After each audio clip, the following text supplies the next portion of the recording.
todos, sejam bem-vindos a mais uma edição de Drawing Noise, um local onde falamos de discos de vinil com boa música e ilustrados com capas a condizer.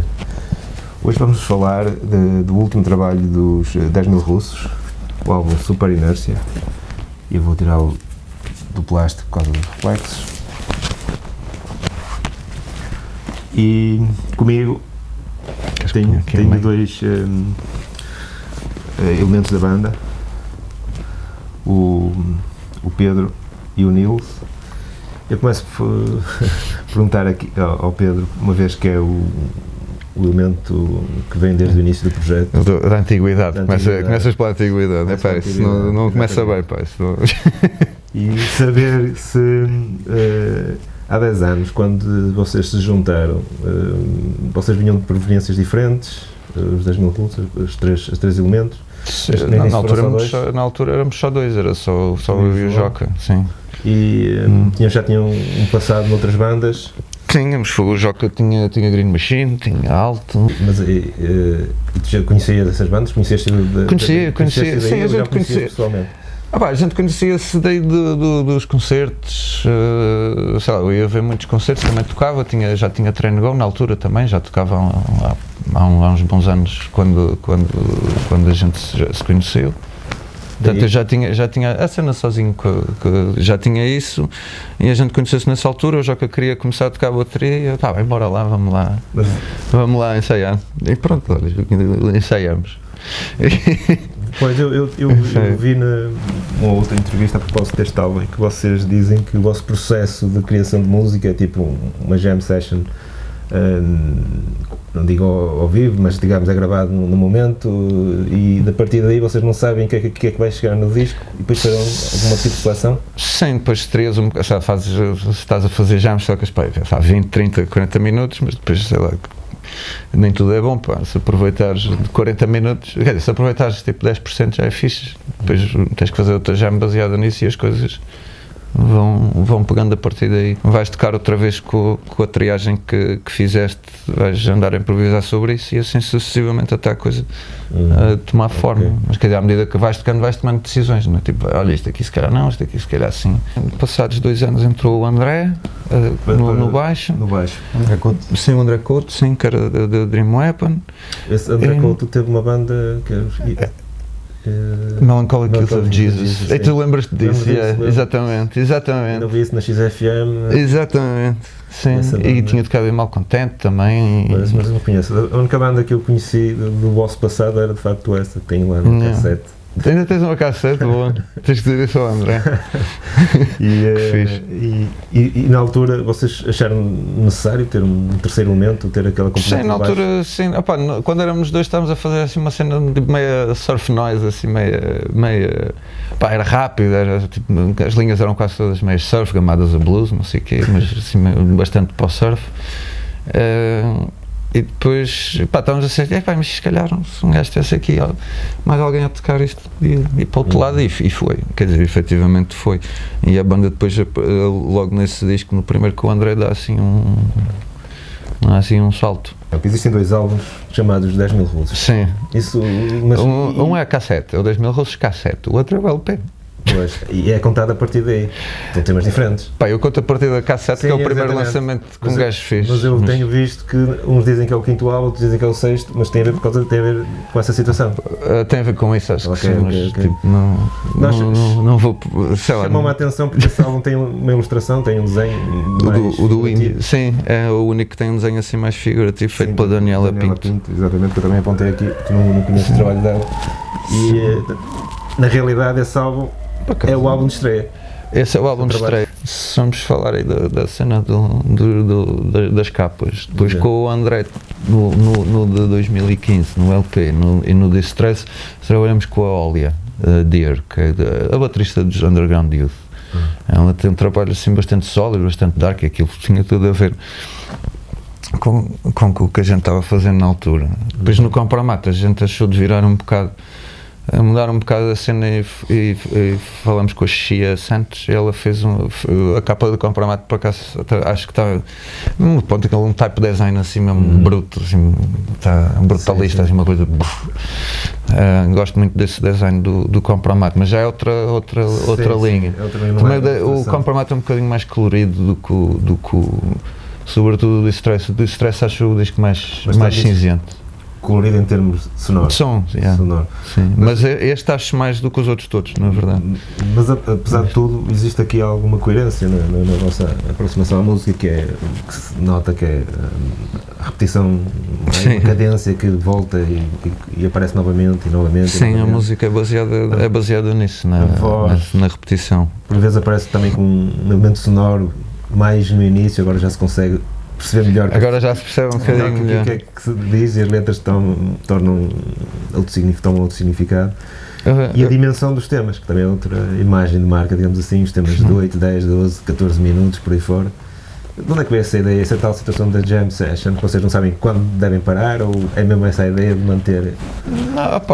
Não estamos a trabalhar propriamente canções, não é? Ninguém está a fazer uns versos numa quadra, tipo, ia fazer uma estrutura, depois vamos tocar A, B, depois mais um A, B, vai para o C, depois vai para o A outra vez e acaba. Tipo, não estamos propriamente a fazer um bocado nisso, a nível de estrutura. Por acaso até acho que pega nessa cena, assim o traço geral é que pega um bocado nessa cena da canção, a partir de meio de escola e vai... de escola. Falaste aí numa citação dos concertos ao vivo, é uma consequência desse trabalho gravado? É exatamente igual? Vocês improvisam muito? Nós agora não estamos a tocar as músicas, a forma como estão no vinil e a forma como as estamos a tocar tem muito pouca coisa a ver, há muita coisa, há muita coisa que está bem mais solidificada, tipo, solidificada ou feita de outra forma, porque ao vivo a coisa funciona melhor. Porque há coisas que a tocar funcionam e há coisas que em estúdio que funciona em diferentes coisas. Aqui podes usar, sei lá, no Soda Dump, por exemplo, no disco é uma linha de guitarra, mas no disco eu dividi isso em duas. Ou seja, gravei metade, dividi essa linha em dois, gravei uma parte e depois gravei a segunda parte por cima. Ao vivo consegui, não tenho outro remédio se não tocar tudo ao mesmo tempo, por exemplo. Mas por exemplo, no Soda Dump houve essa desconstrução. O Station Europa agora aqui tem o quê? 5 minutos? Não, 7 minutos, 5 minutos. Quanto tempo é que é isto? Isso, as últimas versões que estamos a fazer ao vivo tinham pai 15, 20 do Station Europa. O Super Inércia é mais ou menos igual. Eu tenho a ideia que o Mexicali está mais curto, mas isso também depende dos dias. E o House for Garbage também nós mudamos o fim porque lá está, aqui fizemos uma overdub. O que acontece muito ao vivo é que a parte final das músicas nós já estamos a entrar numa fase em que improvisamos e variamos mais. Temos a estrutura das músicas, tal como estão no disco, mas depois a parte do fim ao vivo está mais esticada. Tipo 3 minutos depois os outros 17 é só loucura. Seja, ao vivo as músicas já estão muito mais, eu diria, desenvolvidas do que no próprio álbum. Por acaso, mas é a sequência de tocar a centenas de vezes depois de uma tour. Claro. Eu curtia era gravar depois da tour, aí é que as músicas estão boas, não é? Quando conheci os 10 Mil Russos, provavelmente terá sido no terceiro álbum, e foi o nome, claro, o nome é assim apelativo, não é? O Compromat? Não, o nome da banda. O nome da banda. É curioso e foi comprado por um fino, quando ouvi dizer. Foi sim, senhor. Nome mais barato. Não sei. Foi só umas pessoas que eu conheço e buscar caro, só pagarem cerveja. Qualquer das formas, neste álbum há uma diferença substancial com os álbuns anteriores, que é a alteração aqui da formação, e o Nils entrou nesta fase em substituição do baixo. O Nils toca outro tipo de equipamento, outro tipo de material. Qual é a tua função ali? Que instrumentos é que tocas? Que equipamento é que A minha traz? função com a saída do André Couto foi substituir o baixo, de certa forma, mas com uma sonoridade nova. Ou seja, eu vou substituir o baixo, respeitando, porque acho que é importante, porque o baixo que o André Couto tinha com os 10 Mil Russos, eu não podia entrar e mudar o baixo completamente. Tinha que tinha que me adaptar ao estilo do André Couto, continuar esse estilo e depois alterando com a sonoridade dos sintetizadores há umas certas mudanças, mas mantém-se o baixo repetitivo também. Mas tu neste álbum tu estás desde o início, portanto, na composição dos temas desde a sua raiz. Portanto, o outro álbum foi em 2019 com o Promate. A partir daí, até a saída deste álbum, tu estiveste a trabalhar com eles em todos os temas. Desde 2020. Sim. Foi imediatamente depois do André Couto sair, o Pedro e o Joca acho que já tinham pensado em já te conheciam o teu trabalho. Convidar, sim. E em termos de espetáculos, a parte dos espetáculos ao vivo, esta situação da banda se expor e os temas serem tão longos e absorver o ambiente todo à volta, isso é uma coisa que no teu passado já existia, já fazias concertos, já trabalhavas com bandas e projetos com músicas assim tão longas, não te sentiste? Sim. Por exemplo, Sereias, em Sereias acontece nós tocarmos 1h30 sem intervalos entre as músicas, por exemplo, muito à base do improviso, ainda pronto, muito mais que Russos, que já tem uma certa estrutura, quando toca ao vivo. Sereias começa sempre de novo e claro, isso dá-me uma certa escola de improviso e repetição. Durante, digamos, o vosso envolvimento musical nos últimos anos, vocês têm um gosto comum que... Nós já conhecemos eu e ele, por exemplo, conhecemos há 20 anos, mais, e então, sei lá, passamos esse crescimento juntos, da descoberta, estamos sempre a partilhar cenas, não sei o quê, esse crescimento musical também foi feito juntos.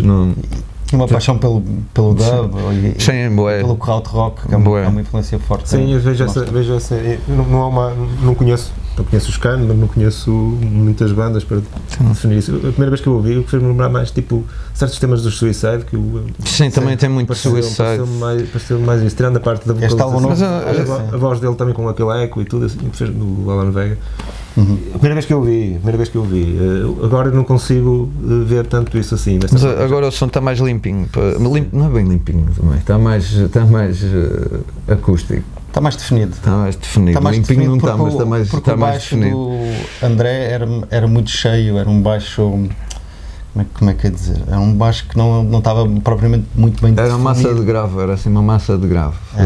Tipo, aquela cena vinha do... Eu introduzo um baixo mais definido. Sim, está muito ligado à bateria, especialmente. Mas neste álbum em concreto, a propósito da música mais limpinha, entre aspas, em que se consegue ver e ouvir melhor as letras, foi um propósito, porque... Qual, a quarta?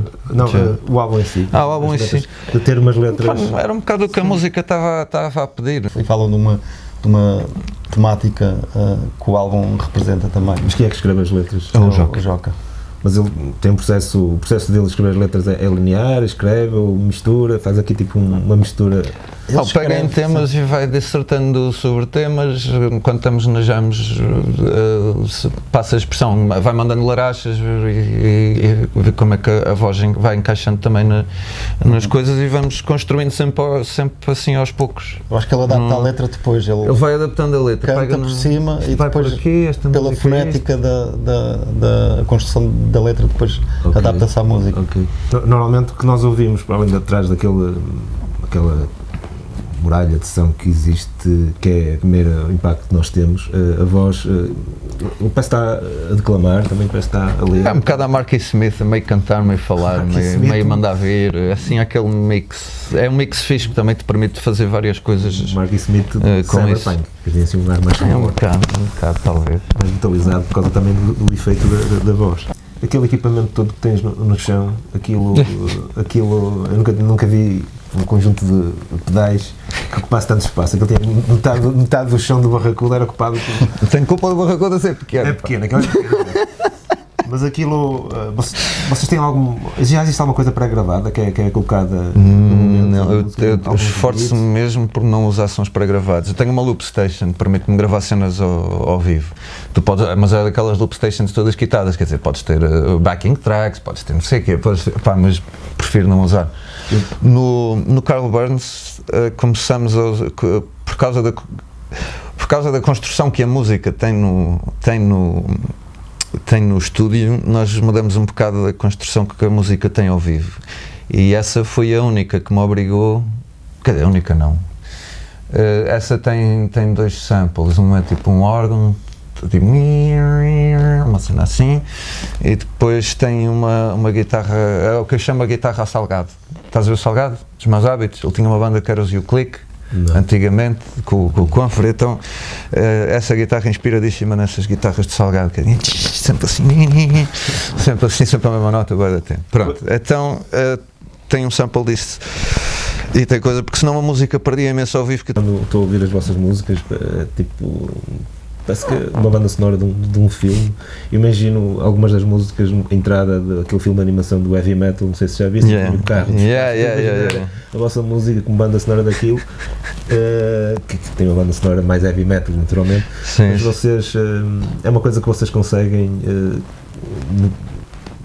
perceber que a vossa música seria muito interessante associada a uma banda sonora de um filme, gostariam de fazer uma projeto desses? Sim, claro. A tua formação de cinema, achas que é uma das responsáveis por os teus temas serem assim ambientais, criar esse efeito visual das pessoas? Eu acho que é um bocado o ovo e a galinha, não sei o que é que veio primeiro, não sei bem o que veio primeiro, mas quando trabalhei em cinema fiz sound design para montes de filmes e gravação, não sei o quê, mas sobretudo o sound design, e em muitos casos as perguntas são as mesmas. Voltando agora à parte visual do disco, nós aqui iremos agora abordar assim de uma forma rápida.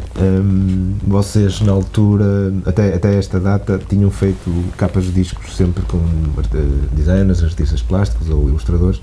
Essa atenção que vocês têm às capas é um propósito que a banda tem, não deixar nada ao acaso, gostar de ter sempre ter coisas ligada a fazer a sua... Sobretudo, tem a ver com trabalharmos com pessoas que gostamos e cujo trabalho também gostamos e que tenham a ver com a linguagem que estamos um bocado à procura. Na altura que estávamos a fazer isso, estávamos a precisar um bocadinho de cor. O mundo também estava cinzento. Isto foi feito em 2020. Sim, vocês estávamos todos fechados e chegaram à conclusão de ter aqui uma ilustração. Era agora a fase e faz o trabalho do Bruno também, que gostamos. Exatamente, era agora a fase em que eu chamo o Bruno para trocar de lugar contigo. Acho bem. O Nils fica aí novamente. E já temos aqui ao nosso lado o Bruno Borges. O Bruno Borges é o autor desta capa, que é uma capa bastante distinta. Quando vemos um conjunto de discos expostos, é uma capa que nos chama logo a atenção.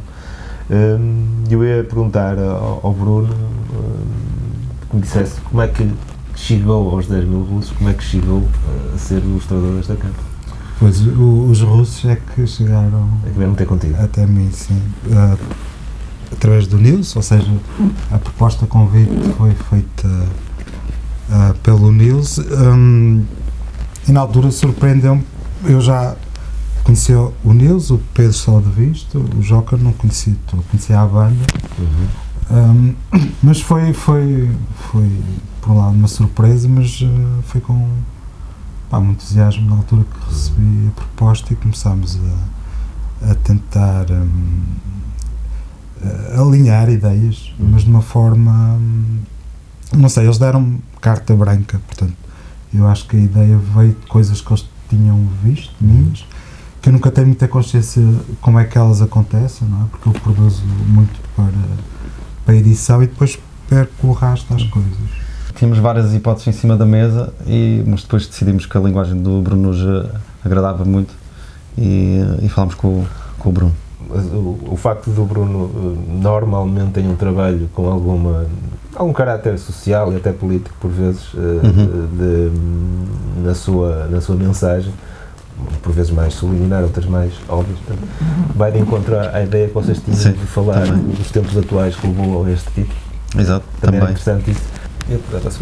Mas tu, o Bruno Borges é um autor de banda desenhada, essencialmente, mas é a parte que me levou a ter contato com o teu trabalho, foi na área da banda desenhada, mais da banda desenhada e menos da ilustração. Apesar de que fazes bastante ilustração, já fazes ilustração para algumas revistas, para alguns jornais, ilustração, já vi murais desenhados por ti.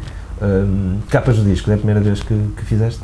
assim, de uma forma mais séria, sim, já tinha feito por acaso, há bocado estava a lembrar, mas perdi rastro desse rapaz na altura. Eu já trabalhei em música e acho que cheguei, alguém que nos contatou com uma maquete para fazer todo o disco e ele pediu-me para fazer a capa de CD. Michael Neisser, um cantautor, mas isto foi para em 2000 e aquilo tem uma tiragem pequenina no Japão. Mas basicamente a ideia inicial até era uma linguagem a preto e branco, que eu estou mais habituado a fazer pela banda desenhada, não sei, é mais, como é que é dizer, mais acessível, não é, depois para a reprodução. Sim, mas apesar de existir aqui essa mudança, não só em termos cromáticos, mas também em termos de composição, nós conseguimos reconhecer, digamos, o estilo das tuas personagens. Eu tenho aqui, por exemplo, a Abolição do Trabalho, que é um dos trabalhos que deu bastante exposição, pelo menos aqui, nacionalmente. Pois lá está. Existe uma versão em inglês também. Sim. E estas personagens que nós vemos aqui, a estrutura das personagens é muito característica, é muito o teu estilo.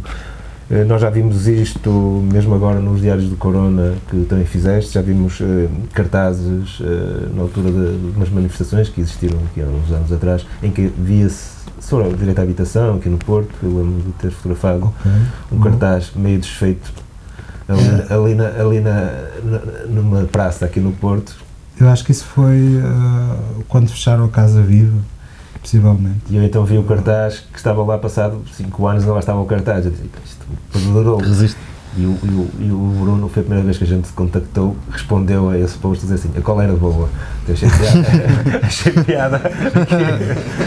Este humor, esta ironia que por vezes que muitas vezes aparece nas histórias dele. Portanto, é que com este trabalho que eu conheço o trabalho do Bruno Borges, e mais tarde também fiz um convite de fazer um cartaz para o Cineclube do Porto, em que ele desenhou uma personagem feminina, neste caso a Pina Bausch, no filme de Wim Wenders, e ele disse assim, não estou habituado a desenhar personagens femininas, mas aquilo, mesmo sendo feito assim de uma forma geométrica, como os desenhos dele, conseguiu fazer um desenho com bastante leveza e foi muito interessante.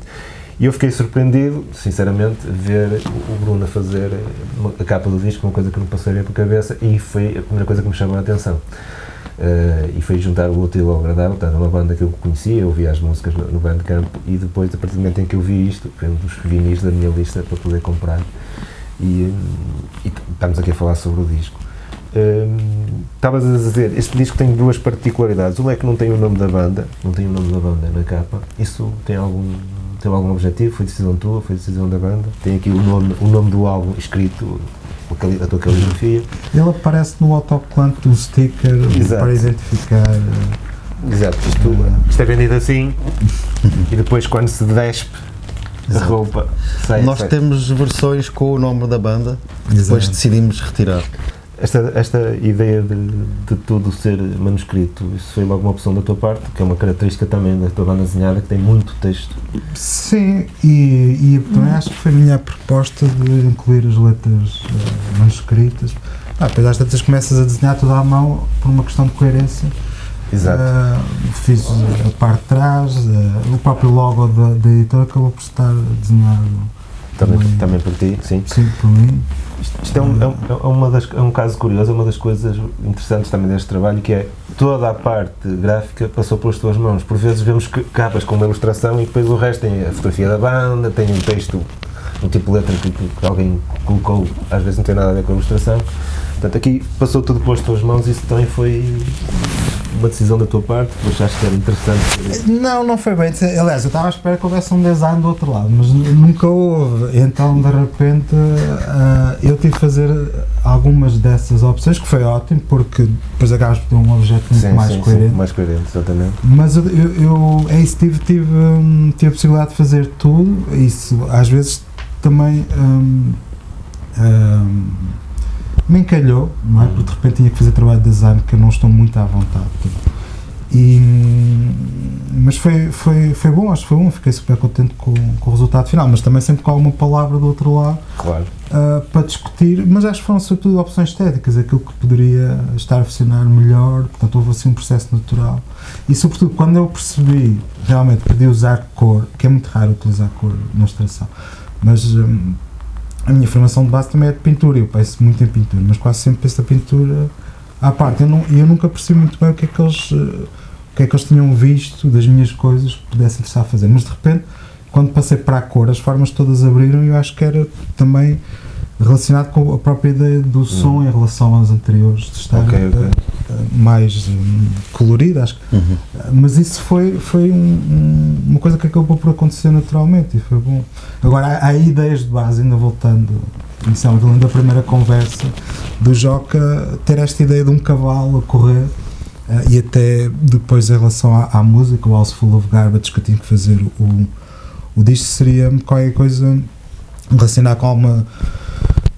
Eu acho que havia esta ideia de alguém preso num quarto a drunfos e que torna o espaço uma lixeira, não é? Em quarentena. Sim, e havia uma relação. Era um momento, sim. Há uma relação, sim. Mas sem nunca enunciar, acho que nunca houve essa ligação direta, mas eu percebia que tinha um retrato de qualquer coisa por todos estávamos a passar.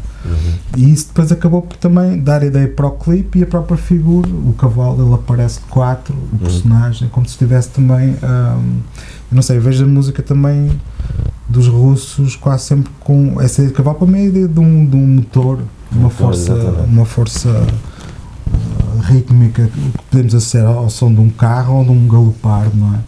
E foi um bocado por aí, ao mesmo tempo, a figura também está inerte de alguma forma. E para mim a maior dificuldade foi essa, que faço um desenho a linha, como tu vês, por exemplo, na BD, que eu utilizo muito, ou faço essa composição de cores, que depois tem outras exigências. Mas eu acho que resultou bem, e é uma capa que ainda me prende. Eu, quando eu vejo enquanto objeto de vinil, acho que, não sei, tem um lado particular, mesmo em relação aos discos anteriores.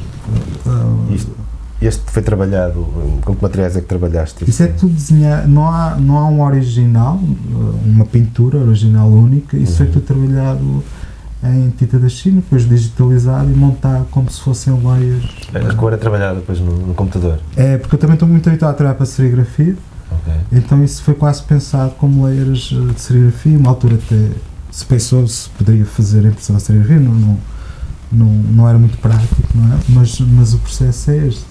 Ok, portanto, este trabalho digital é um trabalho que estavas habituado ou foi? É chato. É chato, mas... O videoclipe foi. Ele não é criado digitalmente, ele é desenhado, não é? Tudo em papel, depois é digitalizado, depois tem que fazer o trabalho de design. No fundo, tudo isso depois é montado e afinado para que tenha o aspecto mais natural possível. Não é? Eu tenho que manter-me mais fiel, próximo dos desenhos originais, mas há um trabalho de design que inevitavelmente é feito e ao qual eu também não estou assim muito habituado, mas acho que correu bem. Ok. O disco tem duas versões, uma versão azul e vermelha, à semelhança, não da roupa que tens hoje vestida, mas à semelhança da capa do disco. Inclusivamente este detalhe do A e o B ser desenhado por ti é também bastante interessante, que fecha a embalagem, digamos assim, em que toda a comunicação é feita pelo ilustrador. Mais uma ideia bastante interessante.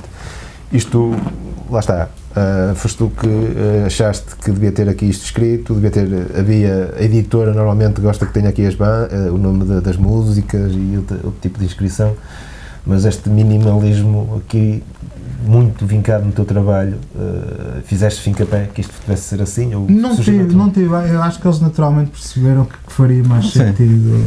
Eu mandei a proposta e lá está, mesmo em relação ao nome na capa, acho que também foi uma opção estética, porque quando trabalhas com poucos elementos, cada um deles vai ter um peso muito grande. Mas esta capa vem muito contra essa corrente de aquele tipo de música tem que ter aquele tipo de capa, e essa é um dos pontos. Posso acrescentar uma coisa? Eu acho que há uma música que está especialmente ligada talvez à estética do álbum também, que foi a parte do videoclipe que o Bruno também fez, que é House Full of Garbage, que também é uma música que rompe com a estética musical que os russos tinham antes de eu entrar, porque usamos uma drum machine em que o Joca não toca bateria, com um baixo de síntese e com umas cores musicais, digamos, que vão mais de encontro também a esta linguagem que o Bruno trouxe. Portanto, há aqui uma mudança que também está ligada à música. Bruno, vês aqui uma porta aberta para fazer mais trabalhos para a área discográfica? É uma coisa que te interessa ou achas que isto foi Claro que interessa. um ponto apenas, uma experiência única que se calhar não poderá vir a acontecer? Eu acho que foi uma experiência singular, não é? Agora, tentar repetir isso vai ser sempre difícil, mas eu faço muita coisa, não é? Sim.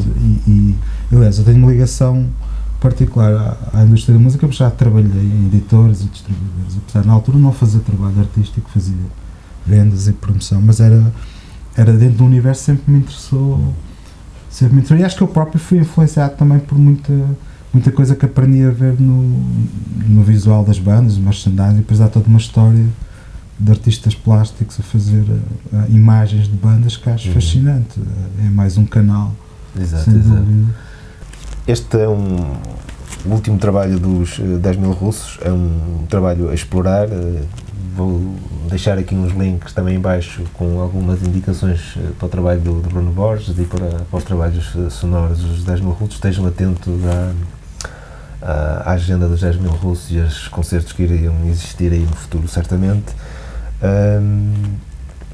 Iremos ter mais edições de Drawing Noise sobre discos com riscos. Obrigado. Obrigado.